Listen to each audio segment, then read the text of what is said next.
This man was named Wilkser, a skilled and respected surgeon among the nobility, the first and only doctor to master brain surgery. That morning, before leaving for work, he played doctor with his daughter, Marija. He loved her dearly. Despite his career success, wealth, and a grand home, his marriage was falling apart. Later that day, his colleague Jerzy came proudly with a newspaper, boasting that his recent surgery on a nobleman would earn him a promotion as Chief of National Surgery. Jerzy even made his own nameplate. Certain of victory, he invited Wilkser to lunch. On their way, they met a newspaper boy named Stas.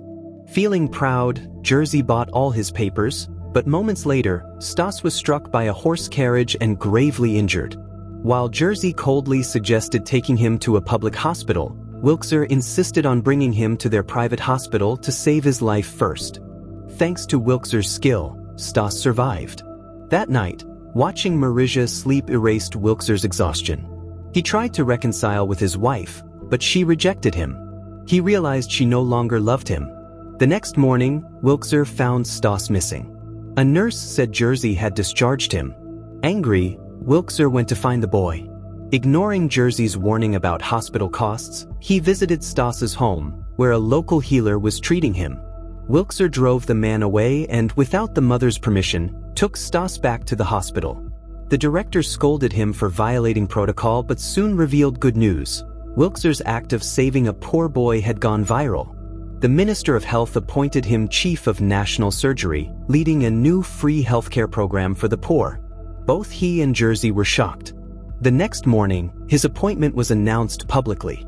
From afar, Jerzy watched in jealousy. That afternoon, Wilkser brought a birthday cake for Marija, but instead received a divorce letter. His wife had left, taking their daughter. Meanwhile, she arrived at her lover's house deep in the forest. That night, Jerzy, drunk with envy, received a call from the heartbroken Wilkser, who begged him to help find Marija. Jerzy agreed. In his wife's crime-ridden hometown, they were ambushed by robbers. Jerzy froze in fear as Wilkser was beaten unconscious. Days later, Wilkser vanished. Only his coat was found by the river. The police assumed he drowned in despair. Jerzy stayed silent. 15 years later, Marija had grown up. Her mother and stepfather were gone, leaving her alone. She still believed her father was alive. One morning, she and her friend Michael traveled to a rural town with her piano, hoping to sell it and find work. At a bar, she impressed the owner and was hired as a pianist and server. Elsewhere, police arrested a homeless man sleeping in a yard. It was Wilkser. Since losing his memory, he had survived through odd jobs. Though nameless, he felt he was searching for someone dear. One day, a wagon broke near him. He helped two villagers, Izan and Zaska, fixing the wheel and treating Izan's dislocated shoulder. Since he couldn't remember his name, he called himself Antony. Zaska, feeling pity, offered him a job at her mill and a room to stay. Grateful, he accepted. At the bar, two noblemen arrived. One, Leszek, was captivated by Marija and made a bet to win her heart. Marija rejected him sharply, warning she wasn't a prize. Ashamed, Leszek apologized and later grew sincere. That night, another man, Zen, tried to court her again, but she angrily refused. The next day, Antony worked at Zaska's mill. When Izan reported that his nephew Michael was injured in a forest accident, Antony's instincts as a doctor awakened. At the scene, Marija begged the project owner to cover Michael's surgery, but they refused. She went to Leszek's home to plead with his mother, who cruelly dismissed her. Leszek, feeling guilty, offered his private doctor's help. When the doctor failed, Antony arrived to assist. Mistaking him for an illegal healer, Marija angrily sent him away, unaware he was her father.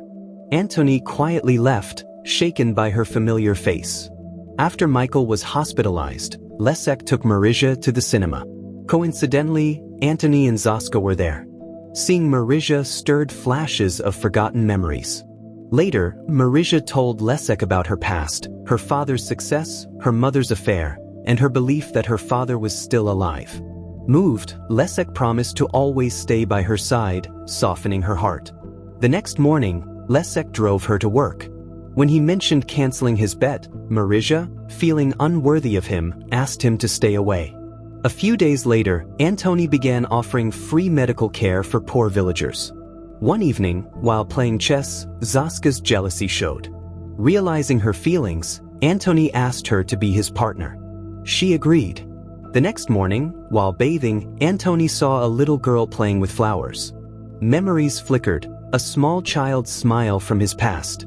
Though faint, he felt she was someone precious. From afar, Zaska watched him, uneasy. At Lesek's home, his mother forbade him from seeing Marija again.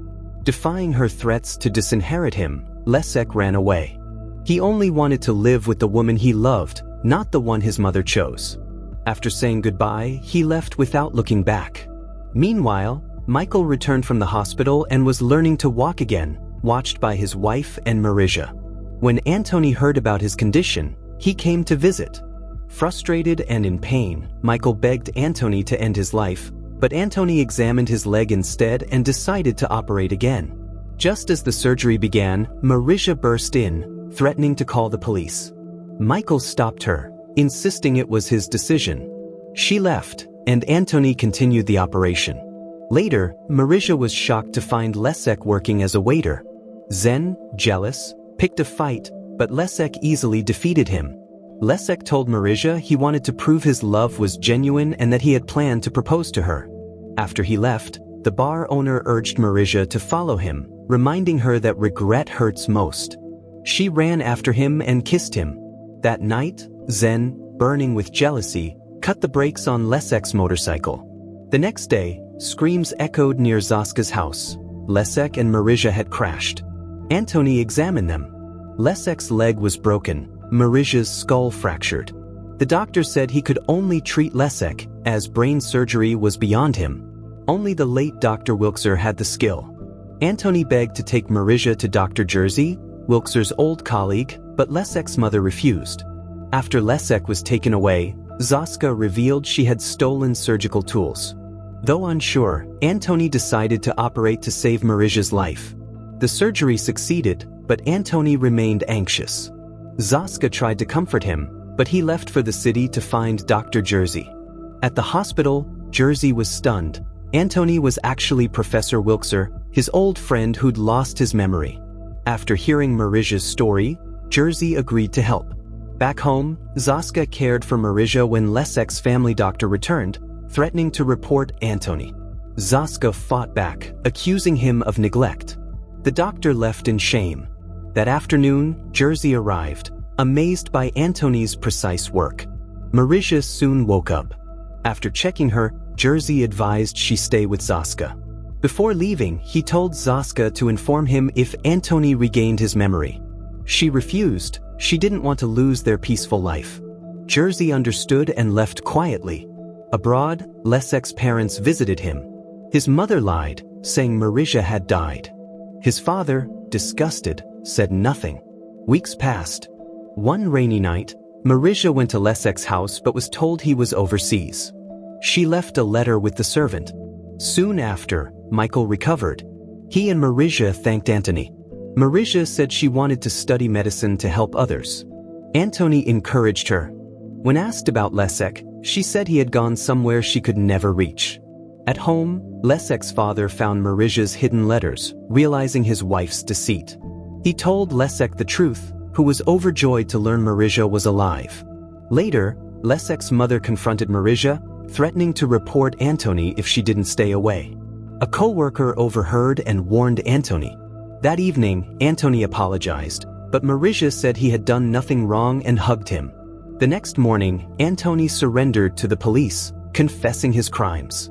The officer refused to arrest him, knowing his kindness, but Antoni insisted. He revealed that Antoni was not his real name. When Marija discovered he was gone, she searched in vain. Lesek soon arrived, only to find her missing too. Later, Lesek learned from Michael that Marija had always wanted to find her real father. Meanwhile, Antoni's trial began. The prosecutor demanded 5 years in prison. Antoni accepted all blame. The next day, Lesek found Marija and told her the truth. Antoni was actually her father, Professor Wilkser. Shocked, she followed him to court. During the hearing, villagers testified that Antony had healed them selflessly. The lawyer argued that his skill proved he was a real doctor. Marija then stood and introduced herself as Marija Wilkser, daughter of Professor Dr. Raffel Wilkser. The court erupted in disbelief. Stas, now a doctor, confirmed it. Wilkser had saved his life years ago. Hearing them, Antony's memories returned. He was Professor Wilkser once again. Days later, after being cleared of all charges, he, Leszek, Marija, and Zoska celebrated with a joyful wedding filled with tears, laughter, and long-awaited peace, and with that the story ends here.